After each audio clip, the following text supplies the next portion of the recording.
Hey guys. So today is the day that our meat birds go to processing. And on this video, we're going to show you how we went from week 6 through processing day. And then we're going to give you a glimpse of what we get back after they're processed and how much meat it makes. Okay guys, so as you can see, these chickens have done really well. These are Cornish crosses. They are right at 10 weeks old now. They are, if we was guessing, we're gonna guess them probably, the average is 7 to 8 pounds, which is right where we like them.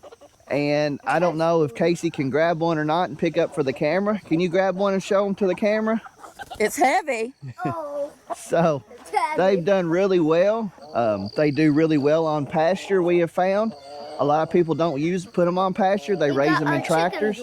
But we have found that they do really well on pasture as well. And it gives the meat an even more tender, better tasting quality. Okay guys, so we have our meat birds off to the processor. And we should get those back tomorrow or the next day. And then when we get them back, we'll show you how we cut them up and what cuts we use and just the whole process of how we do everything. So be sure you stick around for that. It'll be coming up after this part here. So, but what we need to do now is we need to clean up the area that we had them in. Now, full disclosure, we had a little over 12 inches of rain in the last 3 days. So it is muddy, it is wet, and there is a couple dead spots in the yard, but that is only because we couldn't move the coop from where it was because of the rain. What do we have them in here, Brandy? From week about 6 through 10, we had them in here about a month. Yeah, so over that month period, we was able to keep them in here. We got plenty of rain for the grass to keep growing. And so now what we need to do, we're going to get their hoop coop. We're going to get it moved back over here next to the garage. We're going to get our area here cleaned up with the waters and stuff. And we're going to get the netting taken up. And we'll put the electric fence box up. And then that'll have this spot ready back to where it was. Because I need to do some modifications to this to get it to move easier. But I normally don't think about it until we need it, and then when we need it, we don't have it. We don't, yeah, so.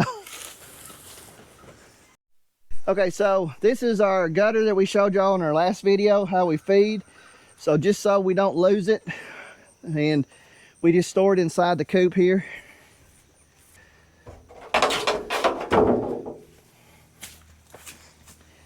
We're also gonna store the waters in here as well. We got to... Yeah, so with these, you can see it more on this one. If you leave these setting out, the sun it makes the plastic brittle.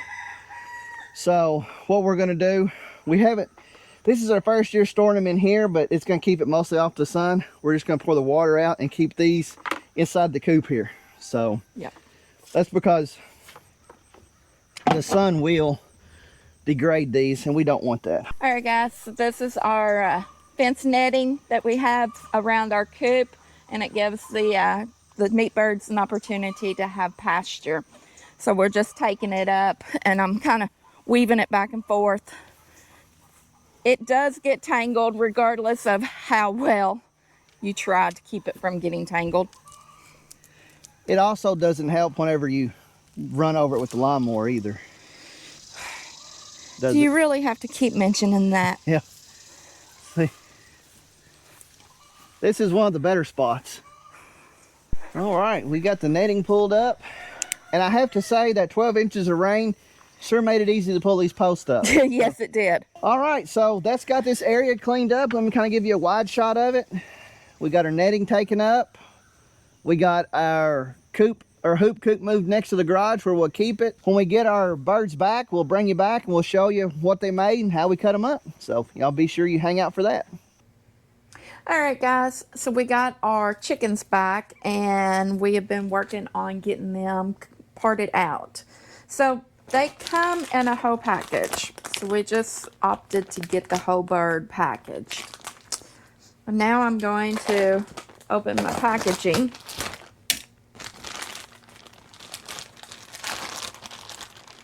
And take my bird out.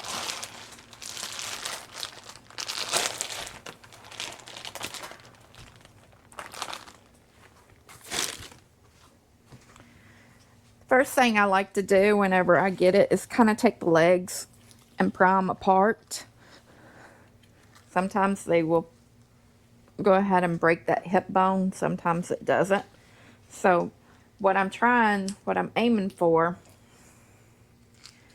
is I want to break the hip bone that attaches, of course, the leg quarter to the main body. That way, when I cut through here, I'm not cutting into the bone.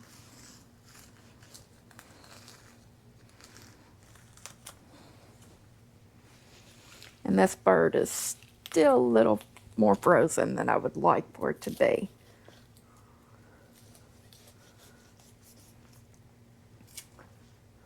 All right. So I got that cut. And then I'm going to take and I'm going to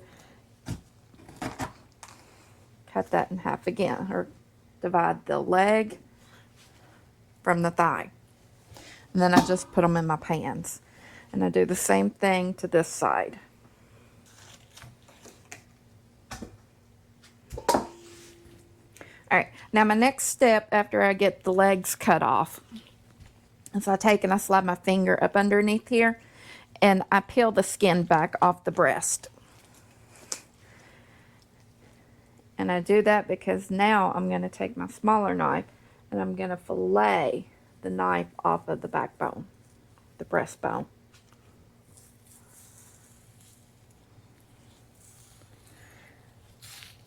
And I'm going to leave a little bit of breast on here.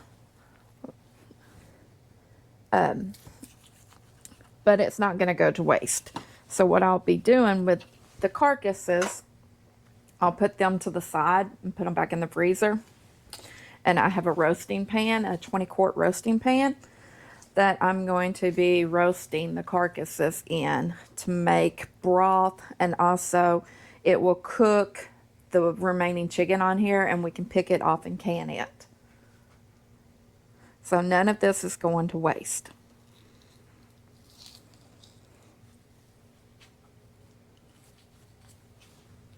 All right, and then what I'll do is what's left of my carcass here, I'll take and I'll put it in a bag over here, and once we're finished with it, it'll go in the freezer until I'm ready to put it in the roasting pan. All right, guys, so that's how we break our chicken down into different cuts. So I'll bring you back whenever I get ready to package all this, and then we'll tell you our total weights as well. All right, guys, so I've started packaging this chicken up. So what I've done is I've packaged the legs into bags of anywhere from 4 to 6. I put thighs right here in packages of 2. I love making chicken and dumplings with my thighs. Breast, I usually will package just 1 per bag because they're actually quite large. We like them that way. We can fix many different meals with just 1 breast. If it's a smaller breast, then I'll put 2 to a bag. But we typically just do the 1 per bag. And you can see what I'm talking about. So we took 27 birds to the processor and came back with nearly 186 pounds of chicken. We're going to have a video come out on the complete breakdown of the cost and everything we did raising these chickens, so stay tuned for that later. And guys, we really appreciate you watching this far along. If you haven't already, give us a thumbs up, hit that subscribe button, and as always, we'll catch you on the next one. Bye.